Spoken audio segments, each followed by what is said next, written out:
முத்தமிழறிஞர் கலைஞர் மு. கருணாநிதி அவர்கள் தமிழக அரசியலில் ஒரு சகாப்தம் படைத்தவர். கருணாநிதி அவர்கள் 1924 ஜூன் 3 அன்று நாகப்பட்டினம் மாவட்டத்தில் உள்ள திருக்குவளை என்ற கிராமத்தில் பிறந்தார்.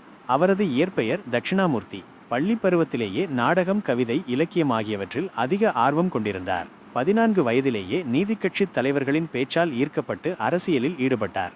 திராவிட முன்னேற்றக் கழகத்தின் தலைவராக சுமார் 50 ஆண்டுகள் 1969 முதல் 2018 வரை பதவி வகித்தவர். தமிழகத்தின் முதலமைச்சராக 5 முறை 1969, 1971, 1989, 1996, 2006 பொறுப்பு வகித்துள்ளார். 1957 முதல் 13 முறை சட்டமன்ற தேர்தலில் போட்டியிட்டு ஒருபோதும் தோல்வியடையாத சாதனை படைத்தவர். இந்திய அரசியலில் நீண்ட காலம் பங்கு வகித்த மிக முக்கியமான அரசியல் பிரமுகர்களில் ஒருவர். தமிழ் திரையுலகில் கதை, உரையாடல் பணிகளில் ஈடுபாடு கொண்டவர். தூக்குமேடை நாடகத்தின் போது கலைஞர் என்ற பட்டம் பெற்றார்.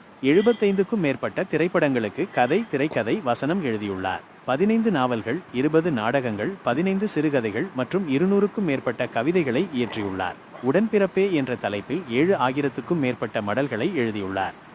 கை ரிக்ஷா ஒழிப்பு, பிச்சைக்காரர்கள் மறுவாழ்வு திட்டம், குடிசை மாற்று வாரியம் அமைத்தது போன்ற சமூக நலத்திட்டங்களை கொண்டு வந்தார். பெண்களுக்கான இடஒதுக்கீடு, விளிம்பு நிலை சமூகங்களுக்கான கல்வி மற்றும் வேலைவாய்ப்புகளில் இடஒதுக்கீடு போன்ற கொள்கைகளை அமல்படுத்தினார். மாநிலத்தில் முதல்வர்களுக்கு தேசிய கொடி ஏற்றும் உரிமையை பெற்று தந்ததினார்.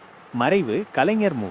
கருணாநிதி அவர்கள் 2018 ஆகஸ்ட் 7 அன்று தனது 94வது வயதில் சென்னையில் காலமானார். அவரது மறைவு தமிழக அரசியலுக்கு ஒரு பேரிழப்பாகும்.